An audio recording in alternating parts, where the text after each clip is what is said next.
السلام علیکم۔ تحریم کا شوہر دبئی ہوتا تھا۔ جب تحریم حاملہ ہوئی تو ساس نے نندوں سے کہا کہ وہ کوئی کام نہ کریں تاکہ سارے کام تحریم کرے۔ جب اس کا حمل ضائع ہوگا تو ہم اس پر الزام لگا کر اس کو طلاق کروا دیں گے۔ تحریم سخت گرمی میں ہر وقت کام کرتی رہتی اور ایک دن اس کو بہت تیز بخار تھا۔ وہ کام کرتے ہوئے بے ہوش ہو گئی۔ ساس نے بیٹے کو فون کیا کہ تمہاری بیوی نے تمہارا بچہ ضائع کروا دیا ہے۔ وہ پاگلوں کی طرح واپس آیا اور سیدھا اپنی بیوی کو دیکھنے ہسپتال پہنچ گیا۔ ادھر ساس اور نندیں گھر پر جشن منا رہی تھی کہ تھوڑی دیر بعد ان کے قدموں تلے سے زمین نکل گئی جب دروازے پر پولیس۔ ریحان کچھ دن پہلے ہی شادی کرنے کے ارادے سے دبئی سے پاکستان آیا تھا اور خاندان میں ہر ایک رشتہ دینے کو تیار تھا، لیکن ریحان کی ماں زلیخا بیگم کا ارادہ صرف اپنی بہن صفیہ کی بیٹی ہما کو بیاہ کر لانے کا تھا، اور اسی سلسلے میں وہ آج ریحان کو صفیہ کے سسرال میں ہونے والی شادی پر لے کر جا رہی تھی۔ لیکن ریحان جس آزاد ماحول سے آیا تھا اس لیے اپنی پسند سے شادی کرنا چاہتا تھا۔ وہ لوگ وہاں پہنچے، اسے ہما پہلی نظر میں ہی اچھی نہیں لگی تھی۔ وہ اس کو اگنور کرتے ہوئے اپنے موبائل میں بیزی ہو گیا، لیکن ہما سمیت کئی اور اس کی کزنز اس کے ارد گرد گھوم رہی تھی اور خوب سج سنور کر آئی تھیں۔ وہ ان سب سے جان چھڑوانے کے لیے وہاں سے واش روم کا بہانہ بنا کر گھر کے اندر کی جانب بڑھ گیا اور اندر داخل ہوا تو اندر سے آتی آوازوں پر ٹھٹک گیا، ارے منحوس ماری، جلدی ہاتھ چلا لے، باہر مہمان بیٹھے ہیں، ہاتھ جل گیا ہے منحوس ماری تو کیا کام نہیں کرے گی کیا؟ صفیہ نے کڑک لہجے میں کسی کو کہا اور اسے گالیاں نکالتے ہوئے باہر نکل گئی۔ سسکیوں کی آواز نے ریحان کو متوجہ کیا تھا اور وہ بے اختیار کچن کی جانب بڑھا تو اس لڑکی کی پیٹھ اس کی طرف تھی۔ سسکیوں سے وہ رو رہی تھی۔ وہ اس کے پاس آیا تو بے حد معصوم سی لڑکی اپنے جلے ہوئے ہاتھ کو دیکھ کر رو رہی تھی۔ ریحان نے دھیرے سے کہا کہ آپ کا ہاتھ جل گیا ہے تو کچھ لگا لیجئے۔ اس نے عین اس کے پیچھے کھڑے ہو کر یہ بات کہی تو وہ ہڑبڑا کر مڑی اور جلدی سے سر پر دوپٹہ لینے لگی۔ وہ یکدم اسے دیکھے گیا جو کہ انتہائی حسین تھی۔ وہ جلدی سے رخ پھیر کر اپنا کام کرنے لگی اور وہ گمسم سا اسے دیکھتا چلا گیا۔ اس نے پہلی نظر میں ہی اس کے دل کی دنیا بدل ڈالی تھی۔ اس نے کہا کہ صفیہ خالہ کی آپ کیا لگتی ہیں؟ وہ کہنے لگی کہ وہ میری ممانی ہیں۔ آپ پلیز باہر جائیں ورنہ انہیں برا لگے گا۔ ریحان باہر چلا گیا لیکن وہ لڑکی اس کے دل کو بھا گئی تھی۔ لیکن جب اس نے گھر جاتے ہی صفیہ کی نند کی بیٹی تحریم سے شادی کی بات کی تو زلیخا بیگم نے طوفان کھڑا کر دیا، لیکن اس کے والد صاحب تو اس کے ساتھ تھے۔ اس کی دونوں بہنیں عائشہ اور صباحت بھی بول رہی تھی اور ان سب کے انداز میں تحریم کے لیے نفرت تھی۔ ٹھیک ہے، پھر اگر آپ لوگ نہیں مانتے وہاں شادی کے لیے تو میں بھی بنا شادی کے ہی واپس جاؤں گا، وہ کہتا ہوا اٹھ کر وہاں سے اپنے کمرے کی جانب بڑھ گیا۔ پوری رات وہ ٹھیک سے سو نہیں پایا تھا۔ اگلے دن وہ صبح صبح ہی دوستوں کے ساتھ باہر نکل گیا اور رات گئے واپس لوٹا۔ زلیخا نے کہا کہ بیٹا کھانا کھا لو، مگر وہ انکار کر کے سونے کے لیے چلا گیا۔ زلیخا کو یہ ڈر بھی لاحق ہوا کہ کہیں بیٹا کسی ایسی لڑکی سے ہی وہاں شادی نہ کر لے کہ وہیں کا ہو کر رہ جائے۔ اگلے 2-3 دن بھی ریحان کی یہی روٹین رہی اور پھر تیسرے دن صبح صبح زلیخا نے اسے آڑے ہاتھوں لیا، مگر وہ چپ چاپ سر جھکائے سنتا رہا۔ زلیخا نے اسے شام کو صفیہ کی طرف جانے کو کہا تھا، مجبوراً اس نے ہاں کر دی۔ وہاں جا کر وہ بیزار شکل بنائے بیٹھا رہا اور ہما بار بار اس کے آس پاس منڈلا رہی تھی، مگر اس نے ایک بار بھی نگاہیں اٹھا کر نہ دیکھا۔ وہاں جا کر جب زلیخا بیگم نے تحریم کا ہاتھ مانگا تو صفیہ نے بینڈ ڈالنے شروع کر دیے اور ساتھ تحریم کی ماں کو گالیاں نکالنے لگی جو کہ اس دنیا میں بھی نہیں تھی۔ تحریم جو کہ چائے لے کر ادھر آ رہی تھی، صفیہ اس کی طرف لپکی اور اس کی چوٹی پکڑ کر بے دردی سے اسے مارنے لگی، کہنے لگی کرم جلی میری بیٹی کی جگہ لینے کا سوچ رہی ہے، میں تجھے نہیں چھوڑوں گی۔ ریحان نے جب یہ دیکھا تو خالہ کا ہاتھ پکڑ لیا، بس کر دیں خالہ جان، اسے جان سے ماریں گی کیا؟ ریحان نے اسے چھڑواتے ہوئے کہا تو صفیہ مزید گالیاں نکالتے تحریم کو کوسنے لگی، یہ سب کے سامنے معصوم بننے کا ڈرامہ کرتی ہے، میری بیٹی کے لیے آنے والے رشتے اسے پسند کر جاتے ہیں، تحریم آنسو بہاتی وہاں سے چلی گئی تو ریحان کا دل جیسے اتر سا گیا۔ اس نے اسی وقت شادی کر کے اسے ساتھ لے جانے کا ارادہ کر لیا، اور جب اس نے یہ بات کی تو زلیخا پریشان ہو گئی، کیونکہ اس کا تو ارادہ تھا کہ وہ صفیہ سے کہہ کر تحریم کو ایسا بدنام کروائے گی کہ ریحان اس سے شادی کا سوچے گا بھی نہیں۔ یہاں تو بازی ہی الٹ گئی تھی۔ ریحان کہنے لگا، خالہ آپ میرا نکاح تحریم سے کر دیں تاکہ آئندہ آنے والے رشتے میں آپ کی بیٹی کے لیے یہ رکاوٹ نہ بنے۔ پھر زلیخا اور صفیہ کی ہر کوشش ناکام ہو گئی، اور کچھ ہی دیر میں ریحان اس سے نکاح کر کے اسے اپنے ساتھ لے گیا۔ ریحان اس کے لیے منہ دکھائی کے لیے کچھ لینے بازار چلا گیا۔ ریحان کے والد صدیقی صاحب کے کہنے پر عائشہ اور صباحت نے گھر جا کر اپنا ایک سوٹ پہنا کر اسے تیار کرنے کے بعد ریحان کے کمرے میں چھوڑ دیا۔ ریحان کو واپس آتے ٹریفک کی وجہ سے کافی ٹائم ہو گیا تھا، اور جب وہ واپس آیا تو تحریم کو زمین پر سوتا دیکھ کر چونک گیا۔ وہ پنجوں کے بل بیٹھ کر اسے تکنے لگا، اور پھر آہستہ سے اس کے رخسار کو چھوا تو وہ ہڑبڑا کر اٹھ کر بیٹھ گئی۔ وہ کہنے لگا کہ سوری، میں نے آپ کی نیند خراب کر دی، آپ زمین پر کیوں سو رہی ہو، اوپر بیڈ پر سو جاتی۔ وہ کہنے لگی کہ زمین پر سونے کی عادت پڑ چکی ہے۔ ریحان اسے بیڈ پر لے گیا، اسے دیکھنے لگا جو بے حد معصوم تھی۔ وہ اس کے رخسار کو چھونے لگا، اور ڈری سہمی سی وہ اسے دیکھنے لگی۔ فکر مت کرو، میں اپنا حق تمہاری مرضی کے بنا نہیں لوں گا، لیکن یہ منہ دکھائی تو لے لو پلیز۔ اس نے نیکلس نکالتے ہوئے بولا، اور پھر دوپٹہ ہٹا کر اسے نیکلس پہنانے لگا تو اس کی گردن اور کندھوں پر پڑے نشان دیکھ کر وہ چونک گیا۔ اس نے جب تحریم سے اس کے بارے میں پوچھا تو اس نے صفیہ کی ایک ایک ظلم کے متعلق بتایا۔ ریحان اس کی تکلیف پہ بے چین سا ہو گیا، پھر اسے سونے کا کہہ کر اس پر کمبل اڑا کر وہ کپڑے چینج کرنے چلا گیا۔ جب وہ واپس آیا تو وہ بڑی پرسکون سی نیند سو رہی تھی۔ کچھ دیر پہلے جب سوئی تھی تو اس وقت ایک اضطراب سا جھلک رہا تھا، لیکن اب وہ مطمئن سو رہی تھی۔ وہ اس کی پیشانی پر بوسہ دیتے ہوئے اپنی جگہ پر آ کر لیٹ گیا۔ صبح فجر کے وقت جب اٹھا تو تحریم اس سے پہلے اٹھ کر وضو کرنے کے بعد نماز پڑھ رہی تھی۔ وہ بھی اٹھ کر وضو کرنے کے بعد اپنے بابا کے ساتھ مسجد چلا گیا۔ وہ واپس آیا تو تحریم جاگ رہی تھی۔ اس کے ہاں عادت تھی کہ فجر کے بعد کچھ دیر سوتے تھے۔ اس نے تحریم کو سونے کا کہا، لیکن اس نے کہا کہ وہ اس ٹائم نہیں سوتی، تو وہ بنا کچھ کہے خود سونے کے لیے لیٹ گیا۔ 9 بجے کے قریب جا کر آنکھ کھلی تو تحریم کمرے میں نہیں تھی، اور اسے ڈھونڈتے ہوئے نیچے آیا تو اس سے کچن میں کھانا بناتے دیکھ کر چونک گیا۔ اس نے پاس ہی بیٹھی موبائل پر مصروف عائشہ کو اس کی مدد کرنے کو کہا تو اسے ٹکا سا جواب دے کر اپنے کمرے میں چلی گئی کہ مجھے یہ کام نہیں پسند، اور ویسے بھی کچن میں بہت گرمی ہوتی ہے۔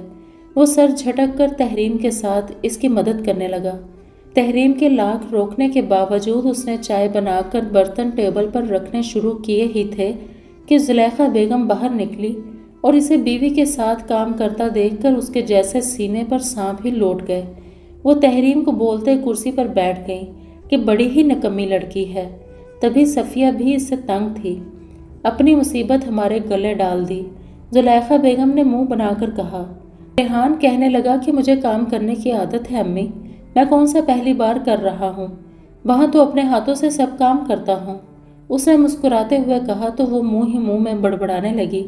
اس نے زلیخا کے رویے پر تحریم سے معافی مانگی تو وہ حیرانگی سے اسے دیکھنے لگی۔ ریحان نے اس کی حیرانگی کی وجہ پوچھی تو وہ بولی، آج تک اسے کبھی کسی نے سوری نہیں کہا تھا۔ وہ اس کی معصومیت پر محض مسکراتا ہوا ٹیبل کی جانب بڑھ گیا اور اسے کھانا ڈال ڈال کر دے رہا تھا۔ زلیخا کا یہ سوچ سوچ کر برا حال تھا کہ ریحان اب ان کے ہاتھوں سے نکل گیا ہے۔ ریحان نے ناشتے کے بعد اسے ساتھ لیا اور اسے ڈھیروں شاپنگ کروانے کے بعد ایک ریسٹورنٹ میں لے آیا۔ تحریم نے جب مینیو کارڈ سے آرڈر کیا تو وہ حیران رہ گیا۔ تحریم نے بتایا کہ وہ FSC کر کے فارغ ہوئی تھی جب 2 سال پہلے ایک حادثے میں اس کے ماں باپ کا انتقال ہو گیا۔ دھدیال والوں کے لاتعلق ہونے کی وجہ سے اسے ننہال والے یہاں لے آئے، اور صفیہ نے 2 سال اس پر ظلم کے پہاڑ توڑ ڈالے تھے۔ ریحان تو اس کے دکھ جان کر مزید افسردہ ہو گیا، اور وہ آنے والے حالات کو لے کر پریشان تھا۔ اس کے دبئی جانے کے بعد تحریم کے ساتھ نہ جانے کیا سلوک ہونے والا تھا۔ وہ شام کو جب گھر لوٹے تو زلیخا سر باندھے وہاں چارپائی پر لیٹی تھی، اور انہیں دیکھتے ہی واویلا شروع کر دیا۔ جسے دیکھ کر ریحان نے بھی اپنے کانوں کو ہاتھ لگا لیا۔ کہنے لگی 2 ٹکے کی لڑکی کو لاکھوں کی شاپنگ کروا دی۔ ریحان بنا کچھ بولے ان کی سنتا رہا اور تحریم کو اس نے کمرے میں جانے کو کہا۔ اس کی اس حرکت پر زلیخا نے تحریم کو کوسنا شروع کر دیا۔ ریحان نے جب اسے روکنا چاہا تو اس نے اپنا سینہ پیٹ پیٹ کر تحریم کو بددعائیں دینی شروع کر دیں۔ ریحان غصے سے اپنے کمرے کی جانب بڑھ گیا اور وہ جب کمرے میں داخل ہوا تو تحریم فقط چہرے کے ساتھ انگلیاں مروڑتی اسے ہی دیکھ رہی تھی۔ آنٹی جی بہت غصے میں ہے نا، میں انہیں جا کر سوری بول دیتی ہوں کہ آئندہ ایسا نہیں ہوگا، تحریم نے گھبرائے ہوئے انداز میں کہا تو ریحان نے اسے کہا کیوں دوبارہ ایسا کیوں نہیں ہوگا؟ میں تو تمہیں روز لے کر جانے والا ہوں باہر، اور تم میری بیوی ہو اور میرے ساتھ گئی تھی، اس میں برا ماننے والی کون سی بات ہے؟ میری ماں بہنیں بھی بازار جا کر ایسے ہی شاپنگ کرتی ہیں، اگر میں تمہیں ساتھ لے گیا تو انہیں پرابلم کیوں ہے؟ وہ سر جھٹک کر ناگواری بھرے انداز میں بولتا واش روم کی جانب بڑھ گیا۔ جب وہ فریش ہو کر باہر نکلا، تحریم ویسی کی ویسی پریشان سی ادھر سے ادھر ٹہل رہی تھی اور زلیخا بیگم کی باہر سے ابھی تک آہو بکا کی آوازیں آ رہی تھیں۔ اگنور کرو تم انہیں، ان کی شروع سے ہی عادت ہے تھوڑی سی بات کا بہت بڑا ایشو بنانے کی، ریحان نے اس کے رخسار کو تھپ تھپاتے ہوئے کہا، اور پھر اپنا ماتھا مسلتا ہوا صوفے پر بیٹھتے ہوئے اس کی پشت سے ٹیک لگا کر اپنا ماتھا سہلانے لگا۔ کچھ پل گزرے تو اسے اپنے ماتھے پر اس کا نرم و ملائم سا ہاتھ محسوس ہوا تو اس کے دل پر جیسے ٹھنڈی میٹھی سی پھوار پڑنے لگی۔ وہ آہستہ آہستہ اس کا سر دبا رہی تھی۔ ریحان کے جسم و روح میں سکون سا اتر رہا تھا۔ اس نے بے اختیار اس کا ہاتھ پکڑ کر لبوں سے لگایا اور پھر آنکھیں کھول کر اسے دیکھا تو وہ اس کی اس حرکت پر سرخ ہوئی تھی۔ ریحان اٹھ کر اس کے سامنے آیا اور اس کی آنکھوں میں آنکھیں ڈال کر دیکھنے لگا اور وہ اس کے اس طرح دیکھنے پر نگاہیں جھکا کر اپنی انگلیوں کو مروڑنے لگی۔ ریحان نے اس کا ہاتھ تھاما اور اس سے بیڈ پر بٹھاتے اس کے پہلو میں بیٹھتا اس پر اپنا پیار نچھاور کرنے لگا۔ اگلی صبح بہت حسین تھی اور ریحان کی قربت نے تحریم کے حسن کو مزید نکھار دیا تھا۔ ریحان صبح کا گیا، جب شام کو لوٹا تو اس نے ہنی مون کے لیے شمالی علاقہ جات جانے کا بتایا تو زلیخا بیگم تلملا کر رہ گئیں۔ اگلی صبح ہی وہ اپنے ہنی مون کے لیے نکل گئے۔ پورا مہینہ کیسے گزرا ریحان اور تحریم کو پتہ ہی نہ چلا۔ ہنی مون سے واپس آنے کے 2 دن بعد ریحان کی واپسی تھی۔ 2 دن کے بعد جب دبئی واپس جانے لگا تو تحریم کو ساتھ نہ لے جانے پر اس کا دل نہ جانے کیوں ڈوب سا رہا تھا اور کچھ تحریم اس کے جانے کا سن کر بہت اداس تھی۔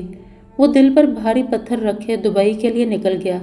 ریحان دبئی تو چلا گیا مگر دل پاکستان ہی چھوڑ آیا تھا۔ اس کے دوست یار اسے اداس دیکھ کر وجہ پوچھتے تو وہ چپ ہو جاتا۔ پھر روز زلیخا بیگم اس کی شکایتیں لگاتی اور وہ صرف سنتا، مگر اس نے کبھی نہیں انہیں ٹوکا اور نہ ہی اس نے تحریم سے کبھی پوچھا، کیونکہ وہ جانتا تھا کہ تحریم کیسی ہے۔ روز گھنٹوں اس سے باتیں کرتا، اپنا سکون تلاش کرتا تھا اور اپنوں کے بغیر پردیسیوں کی کوئی زندگی نہیں تھی۔ یوں ہی روکھی پھیکی زندگی گزر رہی تھی کہ ایک صبح زلیخا کا فون آیا کہ تیری بیوی ماں بننے والی تھی اور وہ اپنا حمل ضائع کروا کر کسی اور کے ساتھ بھاگ گئی ہے۔ وہ اسے فون کر کر کے پاگل ہو گیا مگر اس کا نمبر ہی نہیں مل رہا تھا۔ اس نے اپنی ٹکٹ کروائی اور پاکستان پہنچ گیا تو زلیخا اسے دیکھتے ہی بینڈ ڈالتے ہوئے تحریم کو بددعائیں دینے لگی۔ وہ ساکت و جامع سا کھڑا تھا اور پھر وہ بنا کچھ کہے کمرے میں آیا تو اس کی مہک، اس کی یادیں کمرے میں رچی بسی تھیں۔ وہ گھبرا کر اٹھا اور چھت پر جا کر چارپائی پر لیٹ کر تاروں بھرے آسمان کو دیکھنے لگا۔ اسے لیٹے کچھ دیر ہی گزری تھی کہ اسے ایسے محسوس ہوا کہ اسے کوئی آہستہ سے پکار رہا ہے۔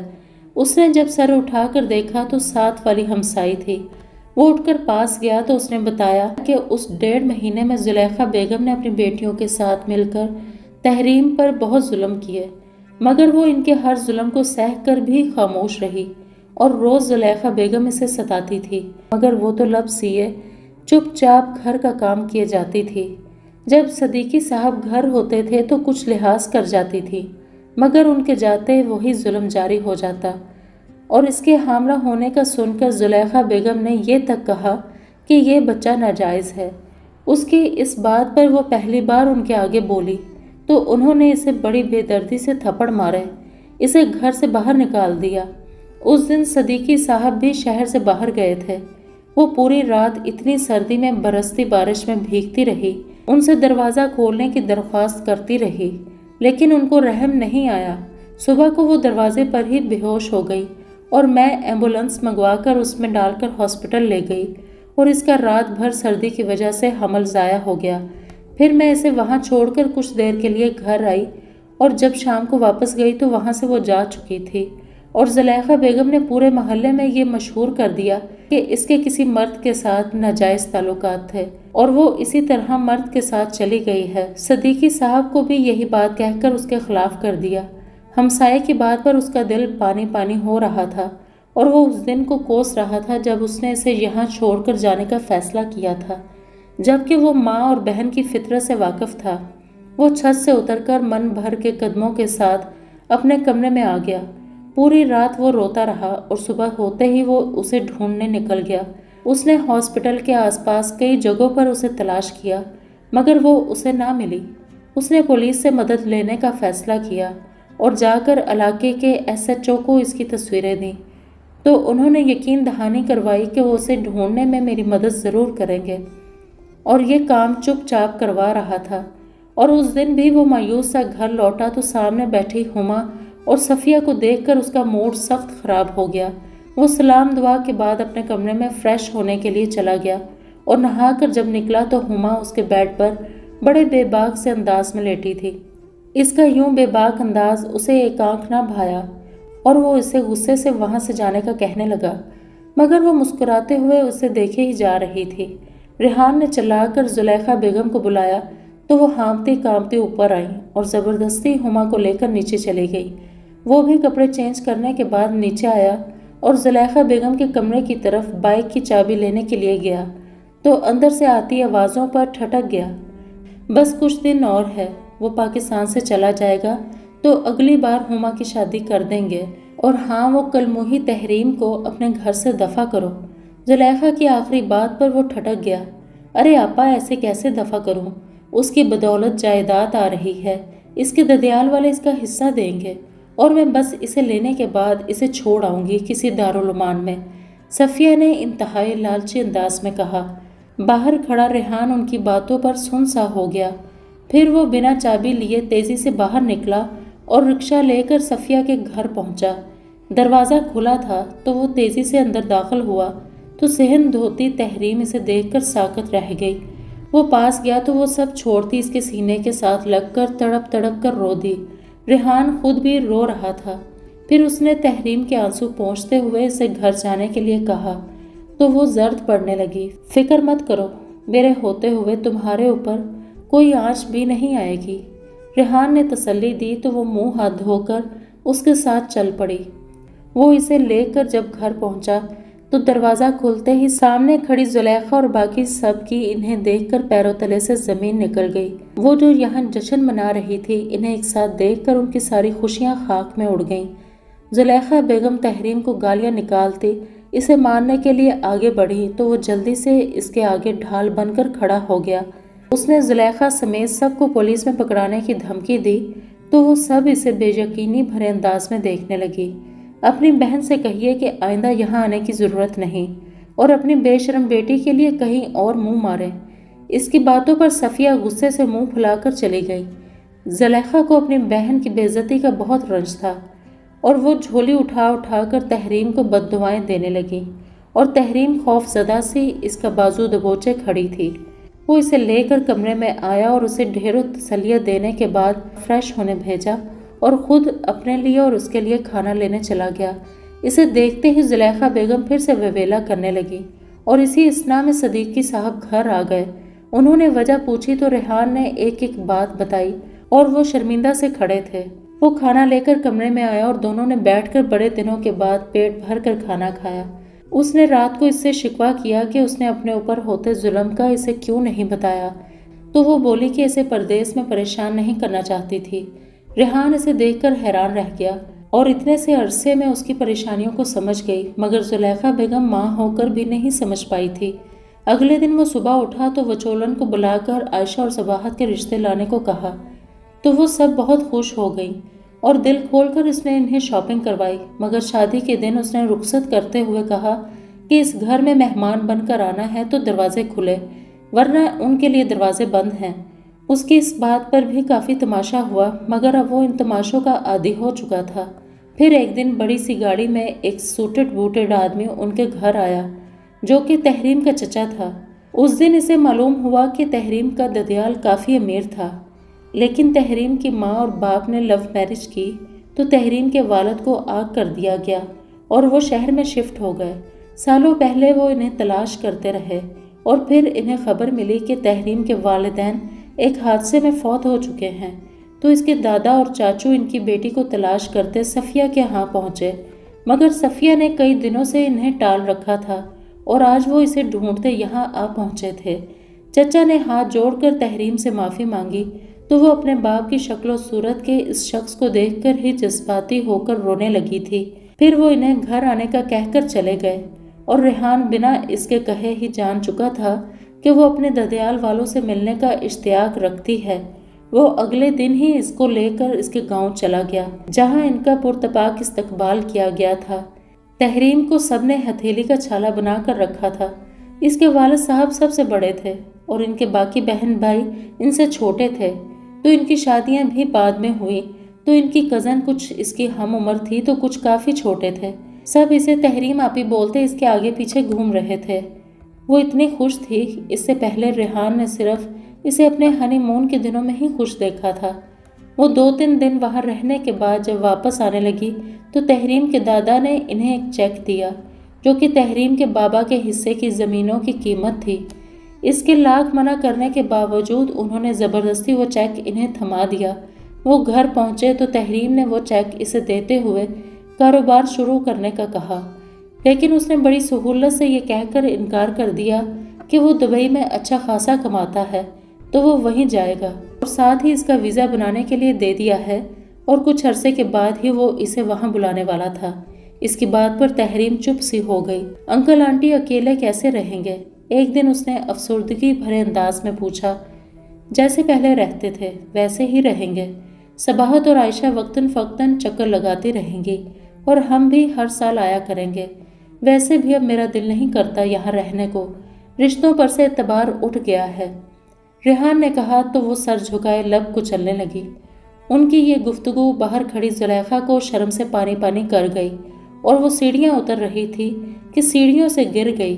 ریحان اور صدیقی صاحب اسے ہاسپٹل لے کر گئے اور ان کی ریڑھ کی ہڈی پر چوٹ لگ گئی تھی جس کی وجہ سے وہ پیرالائزڈ ہو گئی تھی۔ ان دنوں میں عائشہ اور صباحت رہنے آئی کہ ہمیں ماں کی خدمت کرنی ہے، لیکن وہ سارا دن بیٹھی ٹی وی دیکھتی رہتی اور زلیخا بیگم انہیں پکار پکار کر تھک جاتی، اور ایک دن زلیخا نے ہاتھ جوڑ کر اپنے گھروں میں جانے کو کہا۔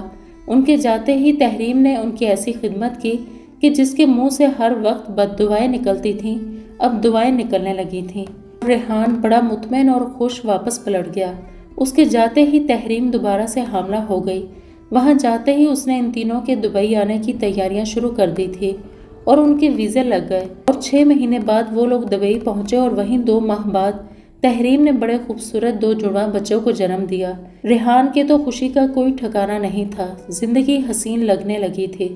زلیخا بیگم اور تحریم میں اس قدر اتفاق اور محبت ہو گئی تھی کہ وہ جس جگہ رہتے تھے وہ انہیں ساس اور بہو کم، ماں بیٹی زیادہ سمجھنے لگے تھے۔ زلیخا بیگم کہتی کہ یہ میری بہو ہے اور میں اس کی ساس بہو کی گالی تو نہیں، اور میری بہو میری بیٹیوں سے زیادہ خدمت گزار ہے، اور تحریم کہتی کہ میری ساس نے میری ماں کی کمی پوری کر دی، اور ریحان ان کی باتوں پر محض مسکرا کر رہ جاتا۔ زندگی بڑی سہل ہو جاتی ہے اگر رشتوں میں اعتدال ہو۔ رشتوں میں اعتدال تبھی ہوتا ہے جب ہم ہر رشتے کو اس کی جگہ پر رکھتے ہوئے اسے نبھاتے ہیں، جیسا کہ آج زلیخا بیگم اور تحریم نبھا رہی ہیں۔